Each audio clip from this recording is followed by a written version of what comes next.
예, 시청자 여러분, 주말 잘 보내셨죠? 지난 주말, 날씨가 그렇게, 특히 토요일 날은 비가 좀 내리고 그랬습니다만, 어쨌든 이제 주말 플러스 연말입니다.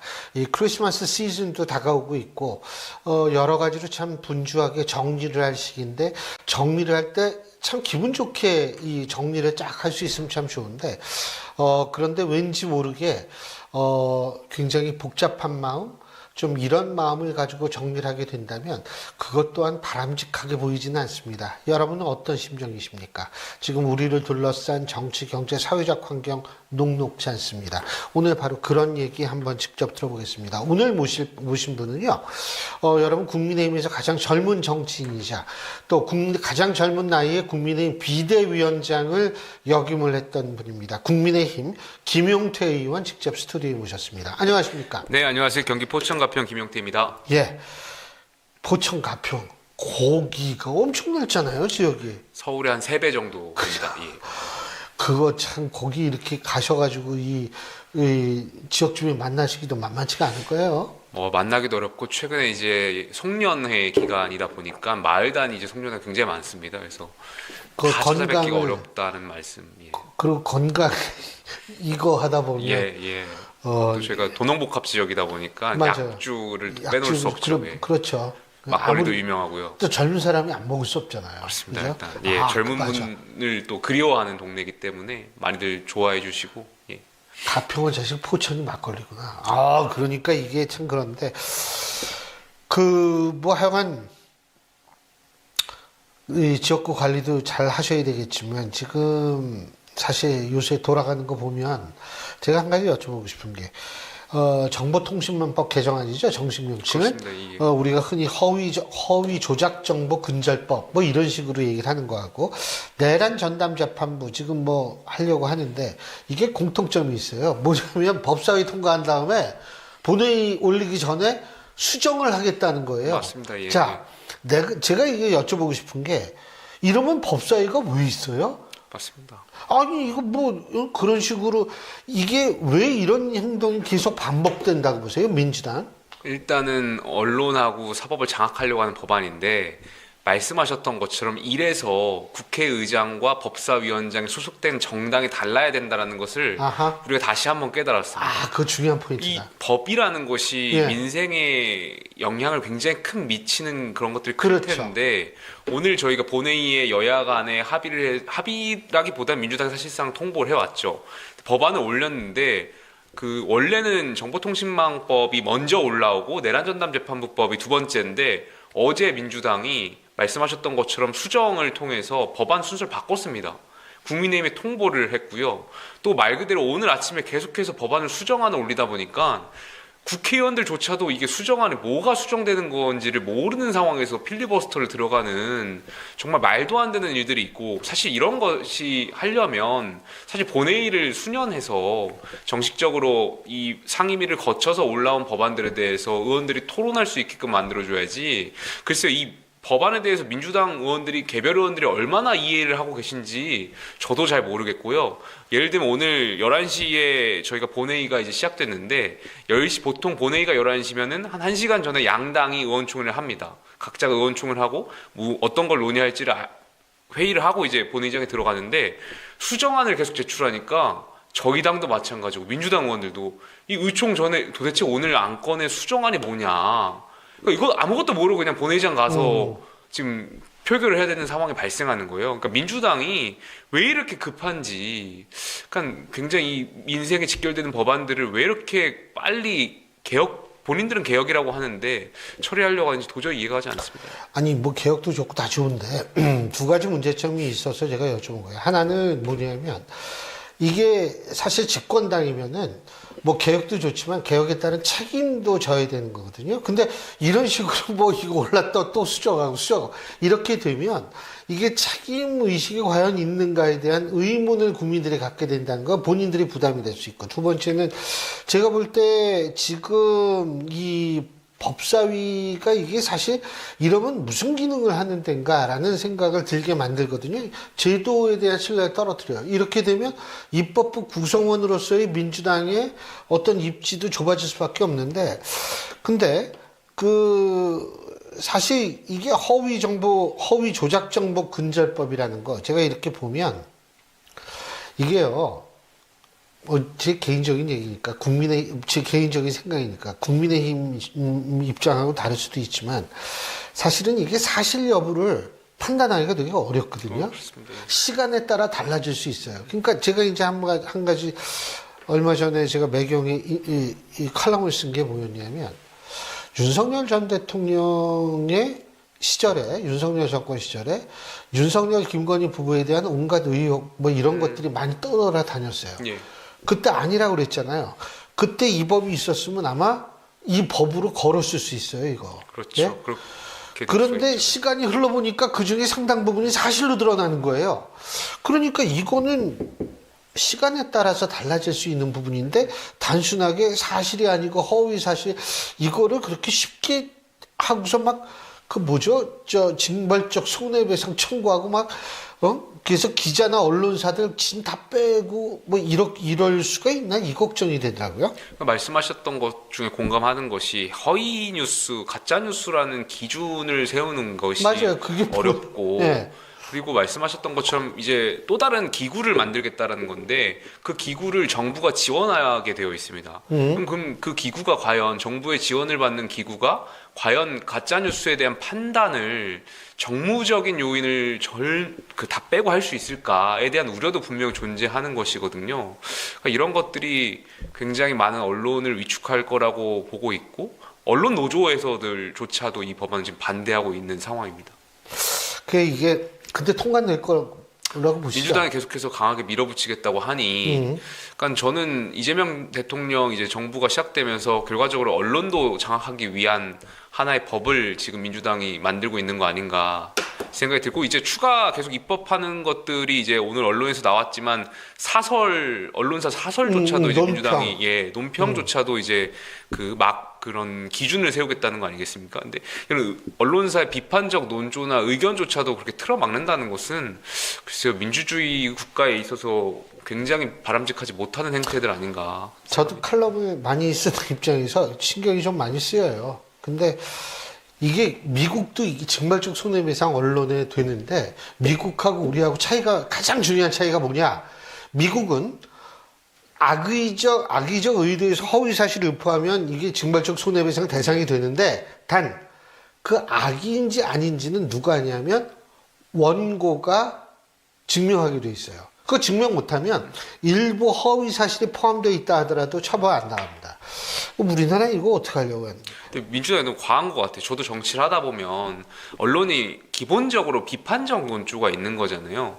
저도 정치를 하다 보면은 제 의도와 다르게 언론에서 비판적 논조의 기사를 실을 때가 있고 저도 사람인데 불편하죠. 근데 뭐 제가 거기다 대고 언론하고 뭐 바꾸라고 할 수 있는 권한이 있는 것도 아니고 그런 것까지 다 감수하고 비판을 감수해내는 것까지가 민주주의의 한 영역이라고 생각되는데 민주당은 그조차도 허용을 하지 않겠다는 거니까 굉장히 위험한 법안 아닌가 생각됩니다. 이제 국회의원 앞에서 이런 얘기를 하는 게 좀 미안하지만 아니 그럴 거면 국회의원 면책 특권도 없애야 돼요. 아니 솔직히 자기네들은 허위 사실을 막 마음대로 얘기할 때도 있으면서 네. 언론한테는 샅샅이 뒤져가지고 한다? 이건 불공평하죠. 응? 그렇습니다. 예. 그래서 저는 이것도 좀 그런 것 같고, 그런데 참, 오늘 또 아침에 저게 됐는데, 통일교 특검을 민주당이 갑자기 받겠다고 그러더라고요. 예전엔 전혀 받을 마음 없었다는 얘기를 하는데, 갑자기 태도가 왜 변했다고 보세요? 여러 가지 요인들이 있겠지만 겉으로 드러난 것은 어찌되었든 지난주에 한국갤럽에서 발표한 여론조사에 따르면 많은 국민들이 특검을 수용해야 된다고 생각을 하고 있고 두 번째로는 민주당 지지층에서조차도 수용해야 된다는 의견들이 더 높기 때문에 그런 여론을 주말 사이에 보지 않았을까에 대한 생각이 있는 것 같고요. 두 번째로는 개인적으로 그냥 추측하는 부분인데 사실상 여권에서 이 특검과 관련해서 수사 대상에 오르는 분들이 친명보다는 친문에 대한 인사들이 많다 보니까 이 특검을 수용한다고 하더라도 정권 입장에서는 친문들에 대한 수사가 이어갈 거니까 사실상 부담이 덜하다라고 느끼고 있는 거 아닐까에 대한 정부적 판단도 고려되지 않았을까에 대한 개인적인 추측이 있습니다. 근데 일각에서 말들이 많아요 지금 이거 가지고. 왜 그러냐면 특검 추천을 누가 할 것인가 이게 합의가 안 될 거라고 보는 사람들도 많습니다. 어떻게 될 거라고 보세요? 좀 기본적으로 대법원이라든지 이런 대한변협이라든지 과거에 이제 특검이 공정하게 이루어지기 위해서 추천권자들이 외부 기관에서부터 받아왔던 선례가 있는 거 아니겠습니까? 그런 형태로 가게 된다면 민주당이 이걸 거부할 명분이 없어지지 않을까 생각이 들고요. 오히려 조금 전에 이제 민주당은 아니지만 다른 당에서 민주당에서도 했었죠. 그 종합특검법을 발의하겠다라고 오늘 기자회견도 했었고, 그거 보면은 뭐 징계 요구안까지 올릴 수 있도록 하는 정말 말도 안 되는, 뭐 본인들은 계속 센 특검법이라고 하는데 헌정 이래로 이렇게 특검법을 이렇게 누더기로 만들어 놓은 사람들이 그것만 주장할 수 있을까에 대한 고민도 있을 것 같아요. 그러니까 민주당이 이제 그 세개 특검에 대한 종합 특검을 내놓겠다고 계속 드라이브를 거늘고 있는 거 아니겠습니까? 근데 통일교 특검을 본인들이 막 받지 않는 상황에서 종합특검만 주장하기에는 본인들 스스로도 이제 여론에 대한 비판 여론이 강해질 거라고 판단되지 않을까 생각이 드네요. 근데요, 지금 만일 통일교 특검을 이제 그게 소위 말하는 추천 주체가 결정이 된다고 칩시다. 그래도 제가 볼 때는 빨라야 1월 초 정도 될 거거든요. 그럼 이제 그때 추천받고 꾸리고 하는데 빨라야 한 달에서 한 달 반이에요. 그럼 1월 달에서 2월이거든요. 이게 2월 준비 기간도 필요하고요. 그죠, 준비 기간. 그럼 그때 이제 수사를 한다라고 얘기를 했을 때 3월, 4월, 그건 5월 달에 가서 이게 나오던데 결과가 6월에 지방선거가 있어요. 이거 또 다른 변수로 작용할 가능성이 있는 거 아니에요? 그러니까 만약에 이렇게 되면 그 특검을 도입하게 된다면 그 특검이 어디로 어떻게 튈지는 아무도 예상할 수가 없는 거고, 지금 현재 통일교와 관련해서 전재수 의원이 주요 피의자로 선상에 올라 있는 것은 맞지 않습니까? 그러면 전재수 의원 같은 경우 현재 부산시장에 대한 출마 하마평에도 오르는 분이고, 앵커께서 지적하셨던 것처럼 이 수사 상황에 따라서 부산시장 선거에 굉장히 많은 영향을 미치지 않을까, 여러모로 좀 지켜봐야 될 것 같습니다. 자, 국민의힘 당내 얘기도 요새 하도 복잡한 게 많아가지고, 그죠? 김종욱 전 최고위원 당원권 정지 2년. 그거 지금 그건 권고예요. 지금 당무간사회가 윤리위가 이제 결정을 하는 건데, 윤리위원장은 언제 결정돼요? 첫째. 대표께서 최고위원들하고 협의해서 결정하실 텐데, 아직까지 뭐 당내 의원들한테는 뭐 거기에 대한 향후 계획을 말씀하신 바는 없습니다. 둘째, 만일 당원권 정지 2년이라는 아주 중징계인데, 이게 윤리위에서 내려질 경우에 국민의힘은 어떻게 될까요? 저는 우스워질 거라고 생각해요. 네. 웃어질 거다. 그러니까 뭐 물론 과거에 제가 이제 이준석 전 대표 있을 때 최고위원을 하면서 가까웠잖아요. 품위 유지 위반이라고 뭐 해당 행위로 해서 당원권 정지하는 것도 보긴 했지만, 그때도 얼마나 우리 당이 공당으로서 이 자유민주 가치를 지켜온 정당으로서 얼마나 웃음거리가 됐는지 제가 봤거든요. 근데 물론 이제 김종혁 전 최고위원의 발언이 뭐 당원들이 듣기에 과한 부분도 있다라고 저는 생각이 들어요. 제가 듣기에도 과한 표현들이 있다라고 생각이 드는데, 근데 그렇다고 해서 과연 그러한 발언들이 당원권 정지 2년에 해당되는 그런 내용들인가? 그런 형량은 아니까, 윤리위니까 그런 윤리위에서 내세운 그 징계 양형 기준이 과연 적절한가?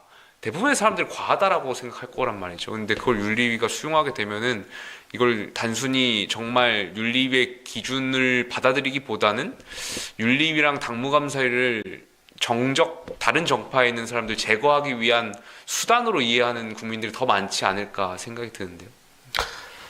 아니, 그게 당원권 정지 정치하시니까 2년이면 정치 그만두라는 얘기거든요, 사실.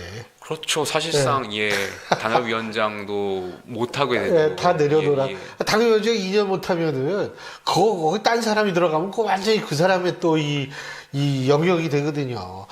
그러니까 참 그런데, 그 당원 게시판은 어떻게 될 것 같으세요? 사실 여기에 대해서 의원들이 이제 많은 이야기들이 있습니다.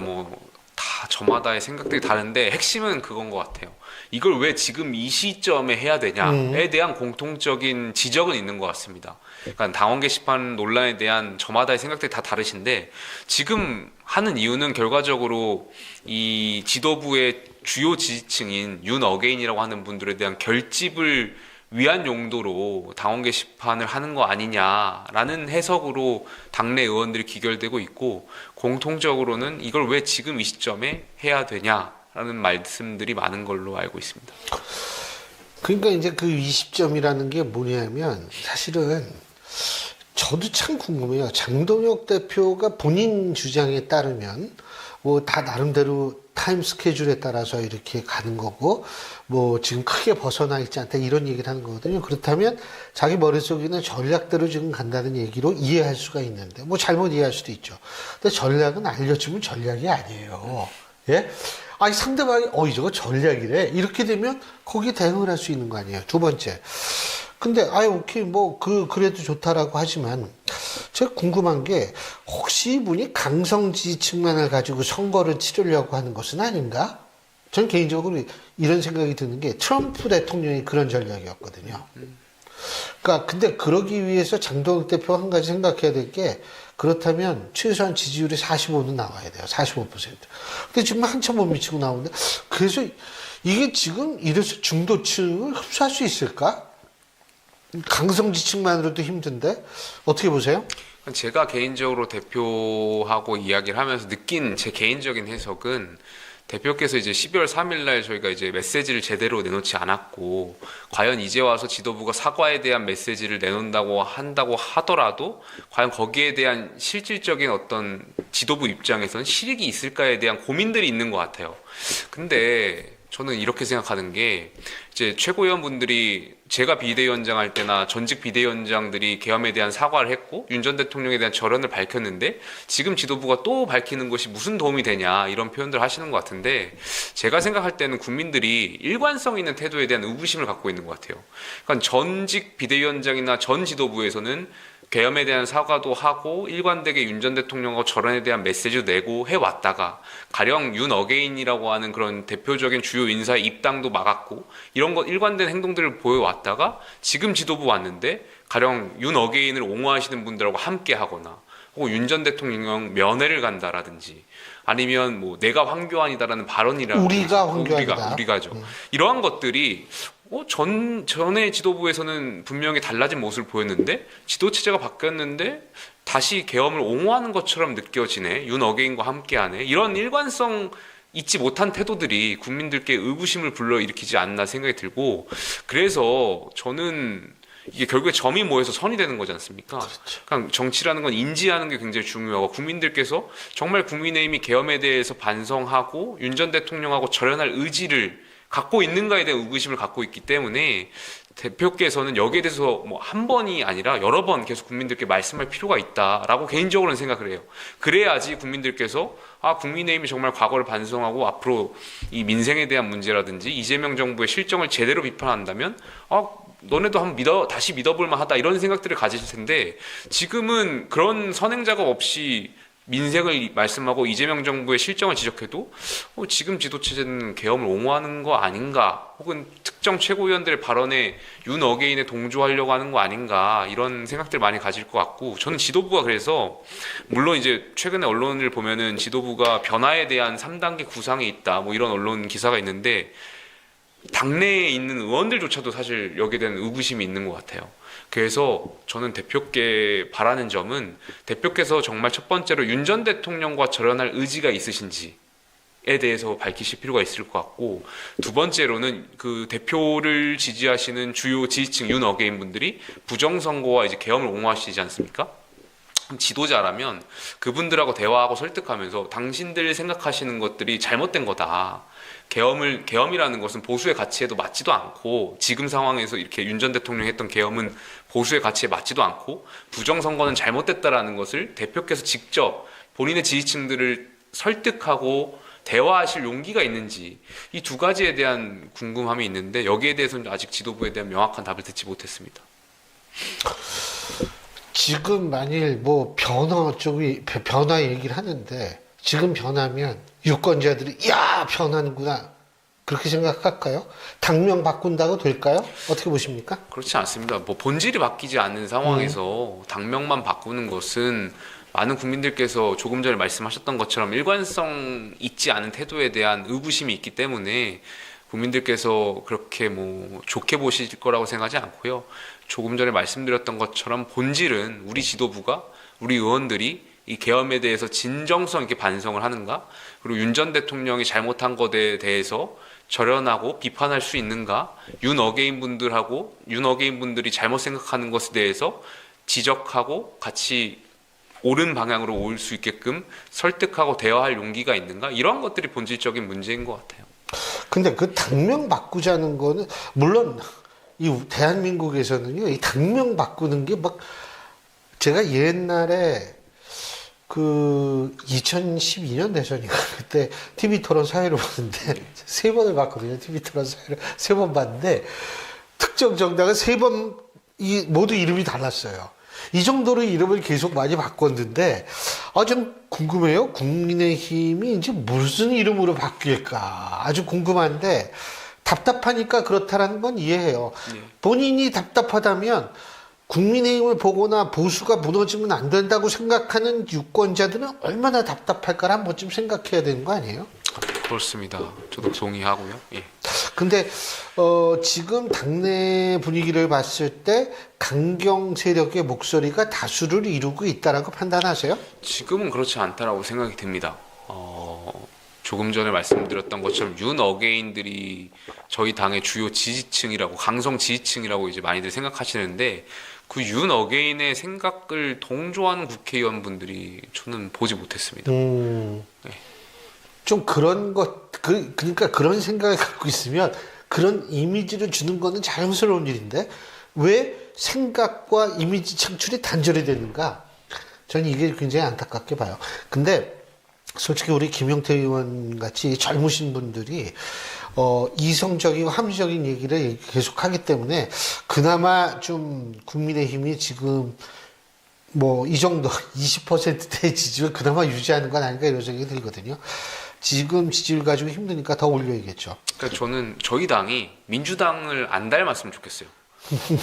그렇죠. 그러니까 저희 당이 자꾸 민주당을 닮아가려고 하는 것이 맞아요. 저는 비슷한 좀 게 있어요. 무섭고요. 왜냐하면 저희 당의 기본적으로 저희 당은 다양한 의견들을 존중하는 다원주의가 바탕이 된 당입니다. 맞아요. 민주당은 획일된 의견을 강요하잖아요. 근데 저희 당은 다양한 의견들을 획일된 의견으로 강요할 때가 있는 것 같고, 저희는 적어도 보수주의자의 양심이라는 것이 있어서 잘못한 것에 대해서 부끄러울 줄 아는 마음이 있는 것이 저는 저희 당의 가장 큰 자산이라고 생각해요. 맞아요. 민주당은 탄핵 남발하고 예산 삭감하고 한 거에 대해서 한 번도 사과한 적이 없지 않습니까? 그렇다고 해서 왜 국민의힘만 사과해야 해? 하면서 이런 비판으로 가면 사실 정치 양극화로 가면서 당연하죠. 똑같아지는 거고요. 저희 당은 잘못한 것에 대해서 반성하고 사과하고 최소한 그 부끄러운 양심을 가지고 국가를 이끌어왔고 집권해왔던 집권당이었기 때문에 민주당하고는 달라야 된다는 생각이 있습니다. 마지막 한 가지만 더. 이준석 대표하고 원래 용인이었으니까. 근데 어떻게 이번에 연대는 할 것 같아요. 선거 연대는. 예? 근데 궁극적으로 뭐 합치거나 이럴 가능성은 있다고 보세요? 뭐 선거를 당장 내일 치른다고 하면 선거란 특수성이 있기 때문에 한 표라도 끌어모으는 것이 그 기본적인 그렇죠. 거니까 연대를 해야 된다라고 생각하는데, 지금 상황에서는 아직 시간이 좀 남아 있고 당명 바꾸는 것처럼 뭐 저희가 스스로 개혁을 하지 않았는데 또 개혁신당도 개혁해야 될 부분이 많다라고 생각이 듭니다. 거기도 국민의힘이 이렇게 못하는데도 불구하고 이 합리적인 중도층, 중도 보수층을 흡수하지 못하는 건 분명히 개혁신당에도 개혁할 과제가 있다는 것인데, 지금 상황에서 뭐 연대한다고 한들 많은 국민들께서 아까 당명 바꾸는 것처럼 느끼지 않을까 생각이 들고요. 아직 시간이 남아 있으니까 양당이 좀 혁신 경쟁을 할 필요가 있지 않나 생각이 듭니다. 알겠습니다. 어쨌든 바쁠 텐데 또 이렇게 나와주셔가지고 중요한 얘기 해주셔서 감사합니다. 앞으로 활약 지켜볼게요. 고맙습니다. 감사합니다. 예, 감사합니다.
예, 언제나처럼 오늘 2부에서는 여야 젊은 정치인들과 함께 여야 입장 들어보는 시간을 갖고 있죠. 오늘도 두 분 모셨습니다. 한 분씩 소개해드리죠. 먼저 더불어민주당 이동학 전 최고위원 스튜디오에 모셨습니다. 안녕하십니까? 안녕하세요. 예, 그리고 국민의힘 이준우 미디어 대변인이 나와 계십니다. 안녕하십니까? 네, 반갑습니다. 이준우입니다. 사실 이게 여야가 있잖아요. 옛날에 굉장히 헷갈리더라고. 뭐냐면 갑자기 막 탄핵되고 막 이러니까 있잖아요. 이 순서가 바뀌어야 되고 좌석도 바뀌어야 그렇죠. 되거든요. 좌우 바뀌죠. 그거 아주 골치 아파요. 예. 근데 뭐 이제 좀 시간이 지나가지고 그런데 뭐 싸움을 붙이려고 하는 건 아니고 우리 이동학 최고위원께서 오늘 제가 이렇게 뉴스를 보는데 오늘 또 마침 모시는데 업어주고 싶은 사람이 생겼다는 소식이 있어요. 예? 예, 누구를 그렇게 업어주고 싶을까요? 아니요, 그냥 이제 언론 인터뷰에서 예. 그냥 장동혁 대표 업어드리고 싶다 그렇게 얘기를 한 거예요. 저희가 볼 때는 지금 이쪽으로도 못 가고 저쪽으로도 못 가는 상황에서 장동혁 대표가 약간 껴있는 모습이거든요. 예, 실제로 이제 민심 안으로 이제 나오게 되면 집토끼들한테 혼날까봐 지금 약간 걱정을 하는 것 같고. 약간 너무 당적으로 또 가자니 산토끼들한테 혼날까봐 걱정하고 있는 것 같고 그런 모습들이 너무 보여가지고 근데 그쪽에 설왕설래하면 안 되거든요. 리더는 어느 한쪽으로 선택해서 쫙 가야 되잖아요. 그런 면에서 오히려 집토끼 눈치를 더 보는 것 같은 느낌이 들어서 그냥 업어드리고 싶다. 민주당으로서는 참 감사한 일이다. 저 이준우 대변인께서는 뭐 업어주고 싶은 정치인 없어요? 저도 정청래 대표, 이재명 대통령 업어주고 싶죠. 두 명이나 있으시네요. 예. 요즘 여전히 이제 강성일변. 굉장히 분위기가 훈훈해. 이게 막 싸우는 게 아니라 막 업어주고 싶고 이뻐해주고 싶고 막 이러니까. 예. 강성일변도로 가는 모습을 보니까 저 당도 참 국민들 참 많은 기대를 해가지고 어쨌든 이번에 이래봐라고 뽑아준 정당일 건데 정권 잡고 나서 이제 어떤 문재인 정권 때 한번 정권을 뺏겼지 않습니까? 거기에 대한 이제 교훈을 여전히 얻지 못하고 있는 모습을 보면서 계속 좀 그런 식으로 좀 분발해달라라는 그런 생각이 또 들고요. 또 하나 이제 그런 모습을 계속 보이니까 최근 여론조사 결과도 보면은 좀 의미심장하게 나온 게 있어요. 이제 토일교 게이트 같은 경우에 민주당 지지자가 더 특검을 많이 해야 된다라고 맞습니다. 한국갤럽의 여론조사. 그렇죠. 지난주 금요일 날 그렇죠. 국민의힘 지지자보다 민주당 지지자가 이 게이트 특검을 해야 된다라는 얘기가 나올 정도니까는 민주당 내에서도 상당히 이제 지지자들 내에서도 민주당이 하고 있는 모습에 대해서 당원들의 눈높이에 맞지 않다라는 신호가 지금 나타나고 있는 거예요. 그래서 저는 이렇게 강경 일본도로 가다가는 어쨌든 결과적으로 국민의힘에게 좀 유리한 상황이 되지 않을까 싶어서 저는 업어드리고 싶었다 말씀드립니다. 네. 아니 참 좋습니다. 이게 서로 이제 칭찬하는 모드가 참 좋은데 아주 좋아요. 이렇게 근데 자 제가 한 가지 이동학 최고위원께 여쭤보고 싶은 게 허위 조작 정보 근절법이라고 얘기하는 정보통신법 개정안 네. 이거하고 내란 전단 재판부 설치 법안 이게 어떻게 법사위를 통과했는데 항상 모두 수정을 하겠대요. 그렇게 그러니까 제대로 만들지 않았다는 얘기 아니에요, 이거? 왜 이래요, 이거? 그렇게 볼 수도 있는데 마지막까지 좀 보완하려고 하는 그 노력을 좀 다한 거 아니냐 이렇게 이제 볼 수 있는 거 아닌가 싶은 생각이 들고 이거를 이 논의하는 과정도 그렇고 통과시키는 과정에서도 계속 이견이 있었던 건 맞아요.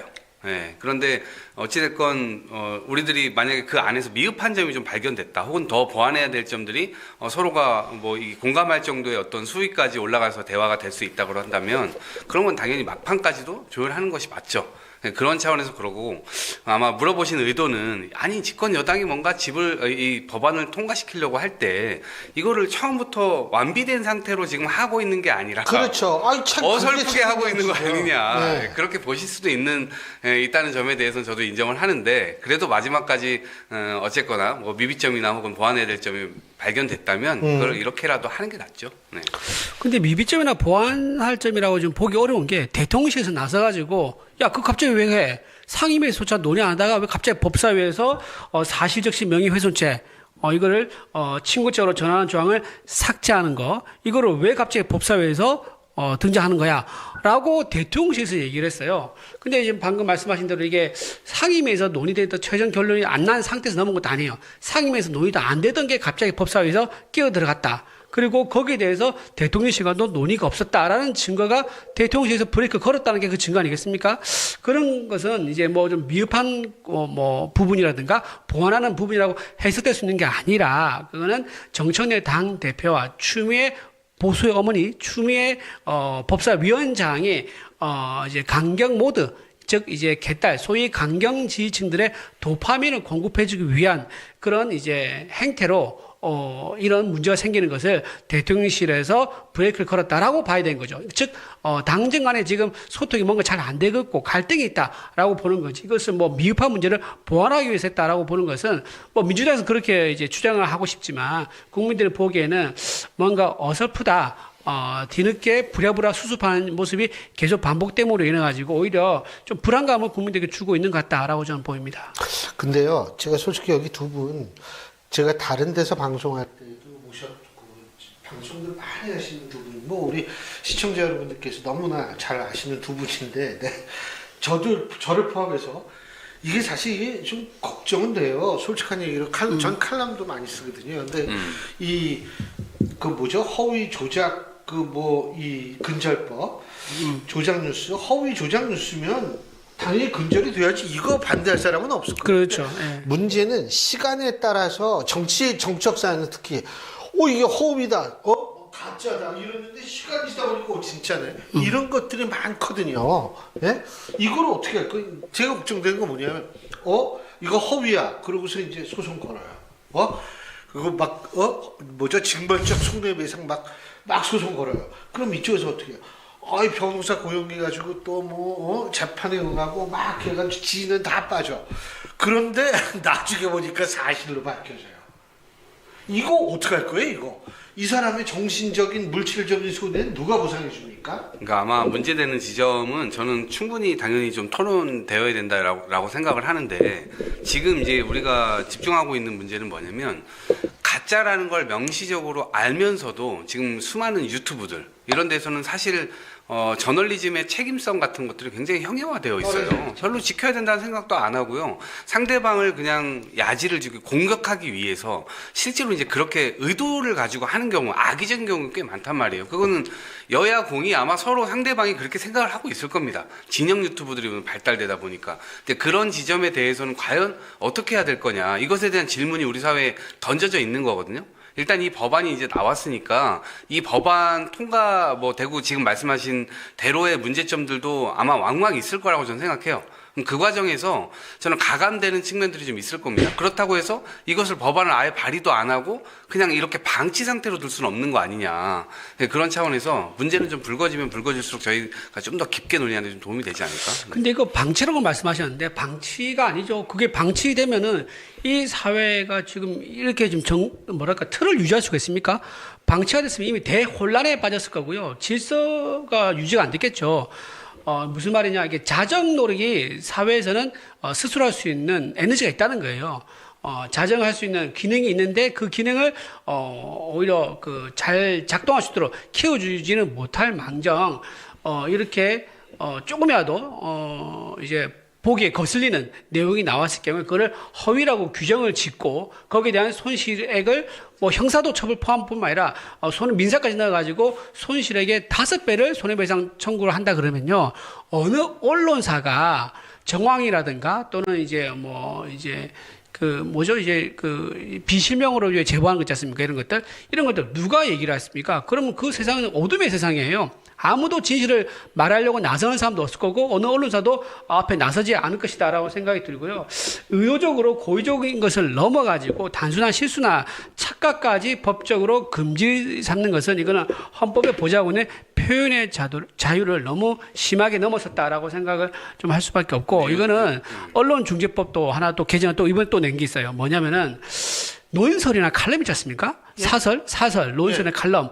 그것도 잘못되면요. 그걸 이제 정정보도 청구하는 제도, 그거를 일부러 포함시키겠다는 거예요. 그러니까 뉴스뿐만 아니라 어떤 의견을 표현하는 그런 언론사의 사설이나 논설, 칼럼 이런 것도 전부 다 정정보도를 하도록 포함시키겠다 하니까 나 그게 이해가 안 돼. 그러니까 이해가 안 되죠. 예. 보세요. 나는 이게 굉장히 부정적인 영향을 많이 줄 것이라고 판단한다라고 하면 그렇죠. 그거 거는 거 아니야? 그렇죠. 너 왜 그걸 부정적으로 그렇죠. 생각해? 예, 그렇죠. 이러면 안 되지. 그렇죠. 그거 아니에요? 아니, 이제- 그거 되기 때문에 저는 민주당이 하고 있는 전체적인 맥락 보면 올해 초부터 카톡 검열했죠. 최근에는 현수막 검열한다 그러죠. 그러니까 정권은 비판하는 현수막 못 걸게 하겠다 얘기하고 있죠. 그리고 또 이번에는 언론도 입틀만 하겠다 얘기하고 있는 거죠. 자, 이 공무원들도 어떻게 합니까? 핸드폰 다 검열해가지고 핸드폰에서 부적절한 얘기 같은 거 오고 하는 거 다 검열한다 그러지 않습니까? 이런 식으로 왜 민주당에서는 유독 이렇게 표현의 자유 같은 거 의사 표현의 자유, 내 생각의 자유 이런 것을 제한하려고 하느냐? 그러면서 열어주는 건 뭘 열어주냐? 노동신문 있지 않습니까? 북한의 노동신문. 그거에 대해서는요, 누구든지 간에 접근이 가능하게 또 하겠다는 거예요. 이게 무슨 모순입니까? 북한 노동신문은요, 계속 대한민국 정권을 비판을 하는 선전 선동 기구입니다. 그 신문이 아니에요. 북한 노동당의 노동기관지 같은 곳입니다. 근데 거기에 대해서는 대한민국 국민에게 무한적으로 개방을 하면서 우리가 보기에 국민이 보기에는 정권에 대해서 잘못한 것을 비판한 것을 막겠다.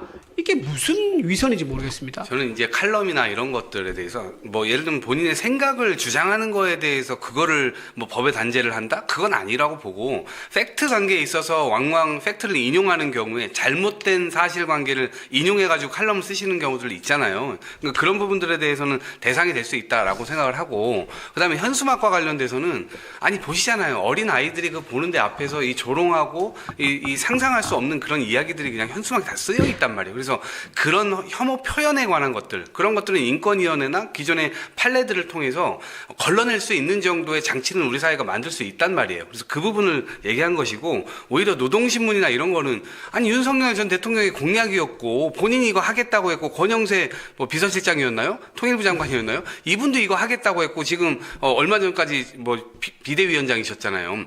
보수에서 내걸었던 정책을 지금 하겠다고 하는데 그거는 자기네들 때는 아무런 비판을 안 하다 갑자기 이거 비판한다? 이건 말이 안 된다고 보고 조금 재밌는 포인트 마지막 하나 더 짚어드리면 표현의 자유 정말 그렇게 중요하다고 생각하세요?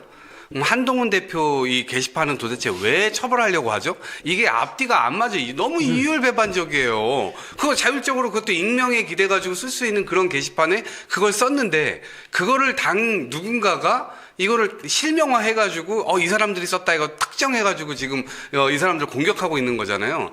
저는 앞뒤가 좀 안 맞아가지고 지금 국민의힘이 주장하시는 것들에 대해서 국민들께서 얼마나 동의하실지 의문입니다. 저는 방금 한동훈 대표의 당원 게시판 얘기에 대해서 굉장히 왜곡된 얘기를 하셔가지고 많은 이제 국민들 오해할까 봐 걱정이 됩니다. 지금 한동훈 대표가 주장하고 있는 게 저 주장과 똑같아요. 그러니까 왜 저렇게 한동훈을 띄워주려 하느냐. 그런 의문이 들고요. 이거는요. 문제의 본질은 김경수 지사의 문제라고 보면 돼요. 무슨 말이냐. 반대 의견 낼 수 있죠. 비판할 수 있죠. 그건 전혀 문제가 안 됩니다. 법에서도 그건 보장하고 있습니다. 김경수 지사가 왜 그러면 처벌받았습니까? 여론을 왜곡했기 때문에요.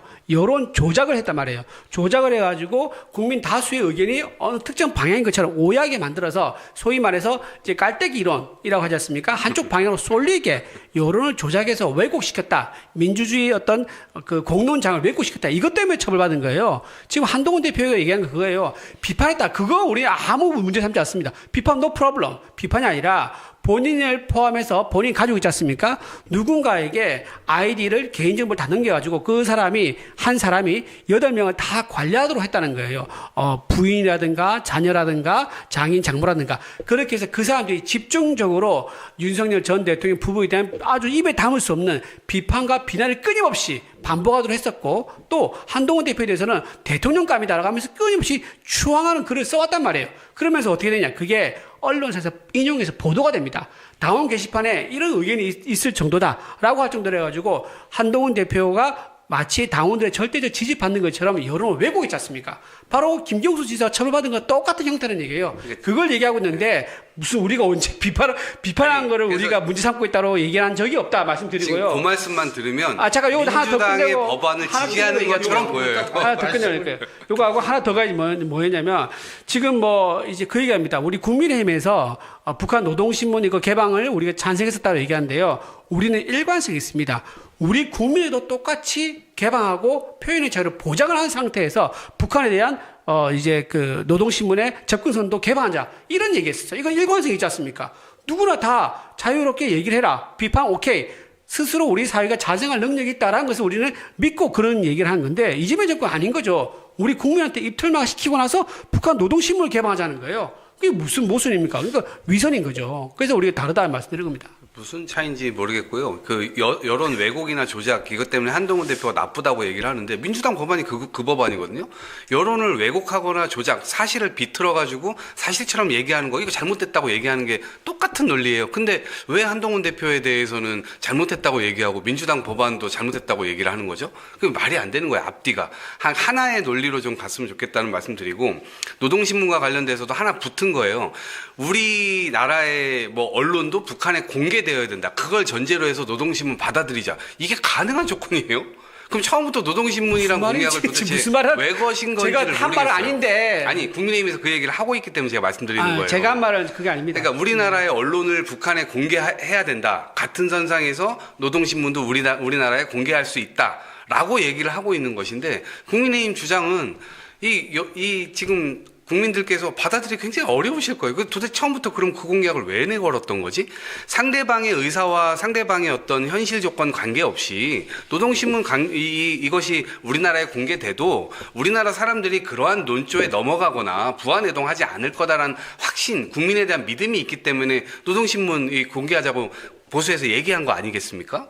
그런데 왜 갑자기 그런 조건을 그런데 왜 거예요? 그런 확신을 북한 김정은 정권한테는 그렇게 믿고 왜 우리나라 국민한테 믿지 않는 거죠? 국민들의 그런 이재명 정권에 대한 반대나 비판 의견을 내면은 다른 국민들이 또 비판하면서 스스로 자정할 수 있는 노력을 가지고 있잖아요. 그런 기능을 할 수 있다는 신뢰가 있잖아요.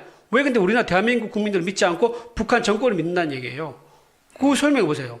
무슨 말씀이신지 잘 모르겠는데. 자정 노력이 자정할 수 있는 신뢰가 있다 그러지 않습니까? 우리나라 대한민국 국민이 노동신문을 노동신문을 대해서요? 보고도 네. 거기에 빨려 들어가지 않는 거기에 속지 않는 그게 자정할 수 윤석열 있는 대통령이 한 얘기라니까요. 그리고 이재명 정권에서 그렇게 해서 똑같은 얘기를 했어요. 그러니까요. 근데 왜 우리나라 국민한테 그렇게 안 하냐고요. 우리나라 국민에게는.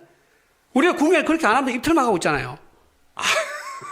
그러니까 우리가 국민에 똑같이 그렇게 하면 우리는 일관성이 있다 이건데 그렇게 국민한테 입틀만 하고 북한 정권에는 개방을 시키니까 말이 안 맞다는 겁니다. 자, 또 하나. 네. 오늘 아침에 갑자기 들려온 소식이 어제까지만 해도 절대로 안 받을 것 같았던 통일교 특검을 민주당 지도부가 갑자기 우리 빨리 만나자.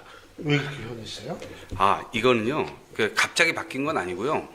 경찰 수사가 진행되고 있기 때문에 경찰 수사를 일단 지켜보자라고 하는 입장이었던 거예요. 갑자기 변한 건 아닙니다. 특검도 뭐 받겠다라는 얘기는 하지 않았습니다만 일단 그거는 무조건 안 된다. 무조건 경찰 수사로만 가야 된다. 이런 입장도 아니었기 때문에 조금 열려 있었다 말씀드리고요. 첫 번째로는 일단 이제 이상한 게 개혁신당이 그 통일교회 사실상 주체가 되는 정당이 민주당하고 국민의힘이잖아요. 그런데 개혁신당이 국민의힘 똑같은 대상이 되는 뭐 개혁신당 입장에서는 둘 다 범죄 집단일 겁니다.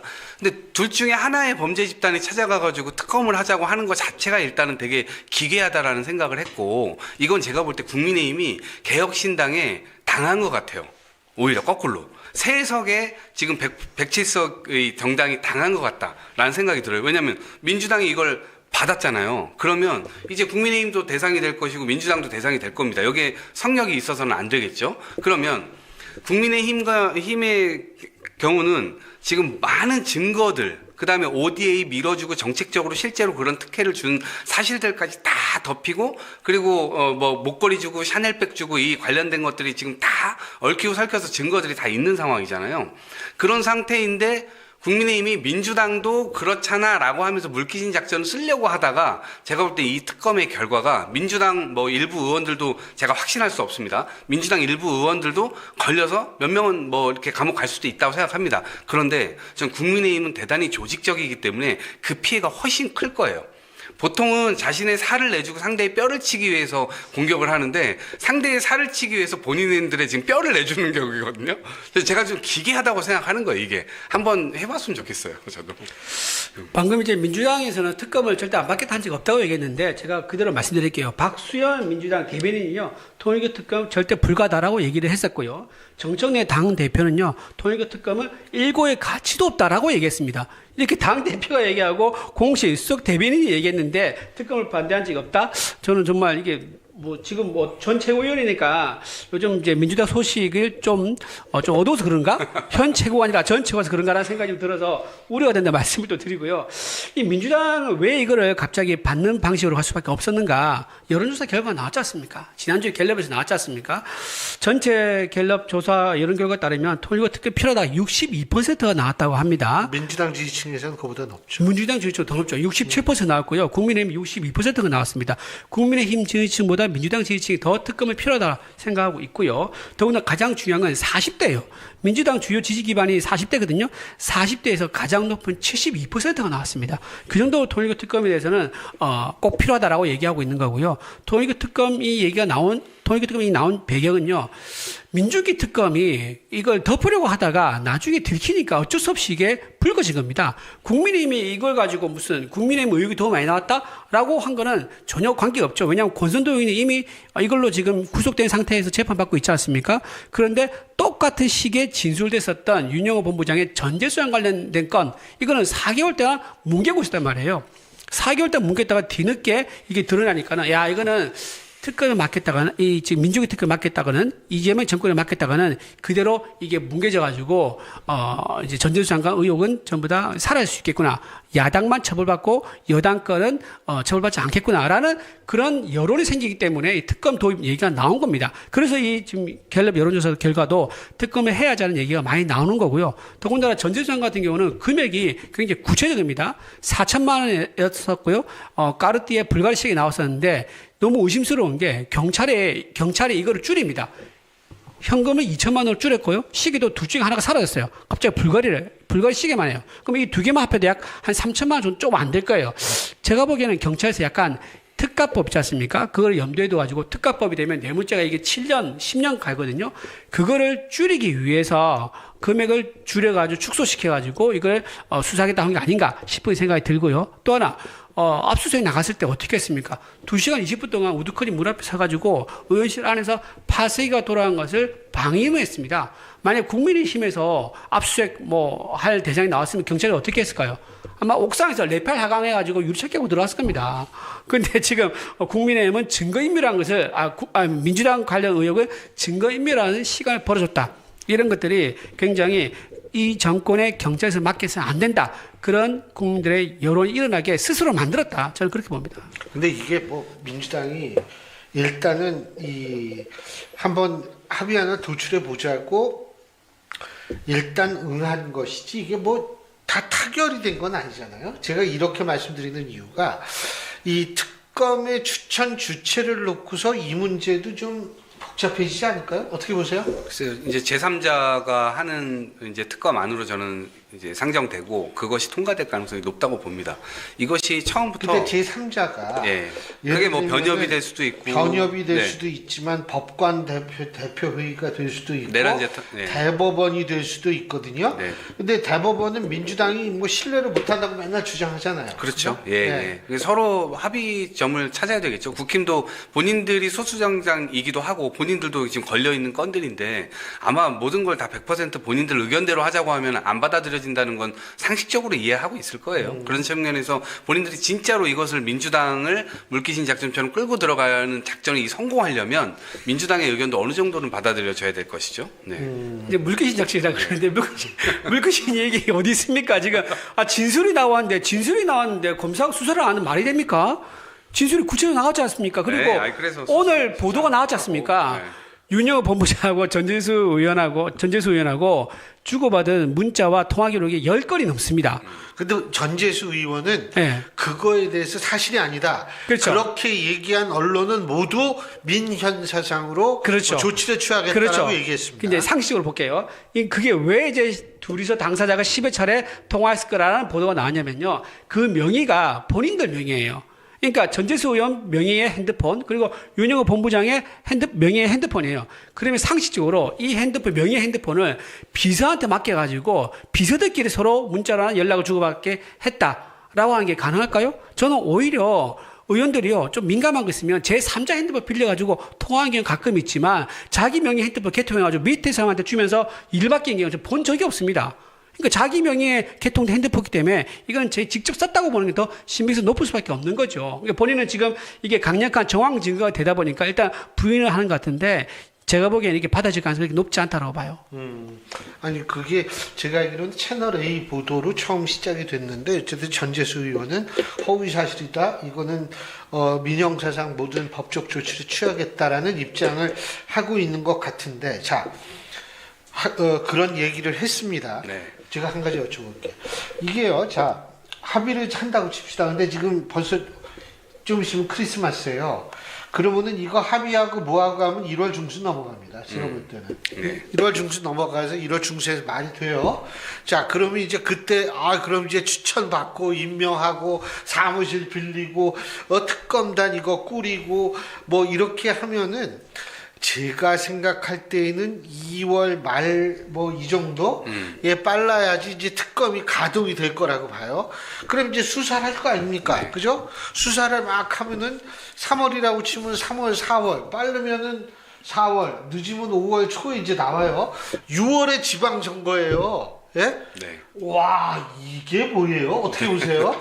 그러니까 감수해야 되는 거라고 생각해요. 왜냐하면 대통령께서도 이 말씀을 하셨을 때 통일교 이거 이런 이 종교 법인이 이런 방식으로 헌법을 완전히 어겨가면서 어떤 특정 정치 세력을 돈으로 다 올가매고 본인들의 어떤 특혜를 받기 위해서 이걸 연결하고 이런 작태를 보이는 것에 대해서 대단히 비판적이셨잖아요. 그래서 이러한 거를 그냥 내버려 두면 이건 정치권도 오염되고 종교도 오염되는 꼴이잖아요. 그러니까 헌법을 서로가 다 어길 수밖에 없는 상황으로 가는 건데 이거는 지켜봐서는 안 된다라고 하는 게 기본적으로 깔려 있는 거예요. 그래서 이것은 민주당이 일부분 뭐 개별적인 의원들이 연루되어 있다 손 치더라도 그걸 감수하고 저는 해야 된다라고 하는 생각을 가지고 있는 거고요. 아마도 지금 민주당 입장에서는 전체적으로는 그것이 훨씬 세기 때문에 그래도 선거 때 뭐 유불리 이걸 따지면 뭐 서로 피차 마찬가지인 것이기 때문에 그냥 가자. 예.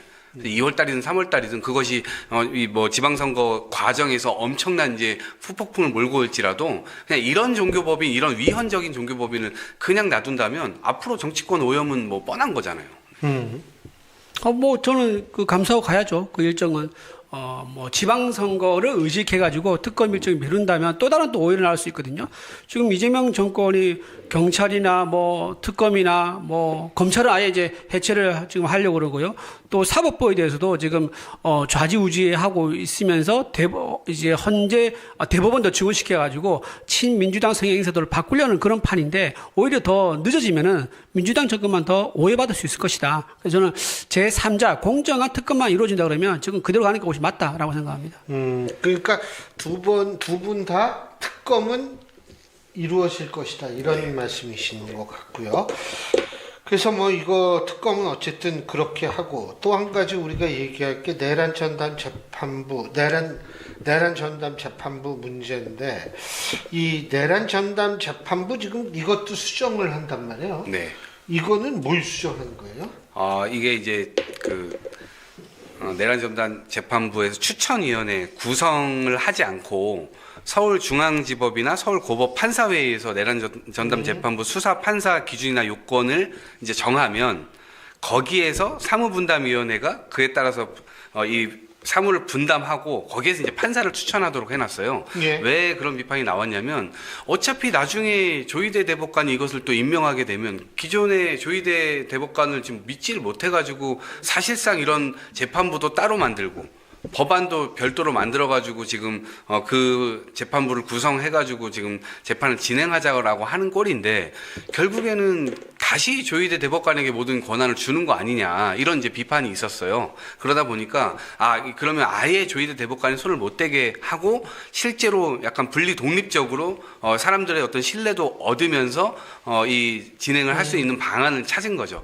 그래서 이제 그 부분에 대한 수정이 좀 이루어지지 않을까 싶습니다. 자, 이래도 위헌 논란이 있다 그러더라고요. 그렇죠. 그래도 위헌 논란이 있죠. 그러니까 이 위헌을 최소화한다라고 지금 얘기를 하고 있는데 위헌 최소화하기 말이 안 되는 거예요. 위헌 최소화되면 위헌이 아닙니까? 여전히 위헌이죠. 강도 행위를 최소한 데서 강도 아니에요? 불법 행위를 최소한 데서 불법이 아닙니까? 여전히 강도이고 불법이거든요.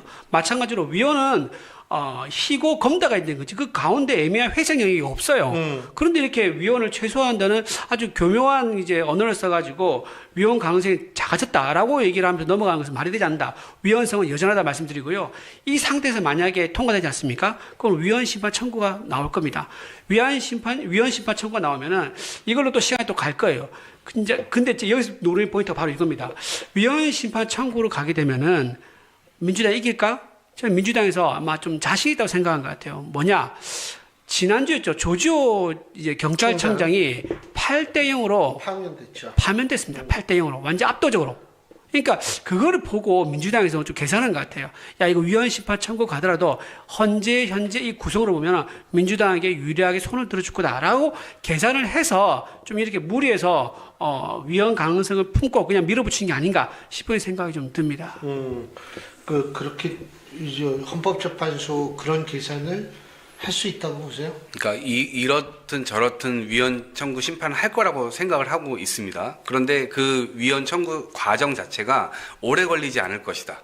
그리고 헌법재판소를 믿어야죠. 어떻게 하겠습니까? 지금 상황에서는 지금의 사법부가 이렇게까지 시간을 끌고 변호인들한테 질질 끌려다니고 결국에 이런 방향으로 가니까 신뢰가 붕괴되고 이런 거 아니겠어요? 그러니까 저는 그거를 바로잡기 위해서는 민주당으로서는 어쩔 수 없이 해야 된다. 그리고 위헌 소지를 약하게 한다. 이게 아니고 위헌 소지를 삭제했다고 생각해요, 저희들은.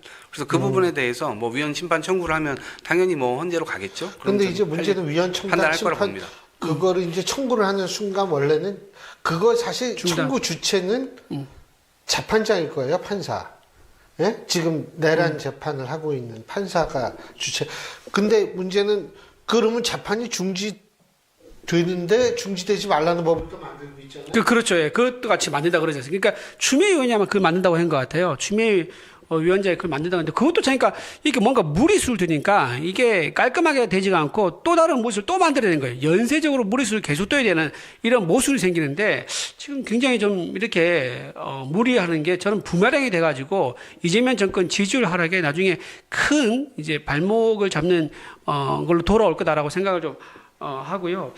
저는 왜 이렇게 할까 싶은 생각이 좀 많이 드는 게 지금 이거를 또 강하게 얘기하고 있는 게 김민석 김민석 총리도 이제 좀 얘기하는 게 얼마 전에 김민석 총리가 광주 호남에 갔나요? 거기서 무슨 얘기를 하다가 5년 짧다 얘기했어요.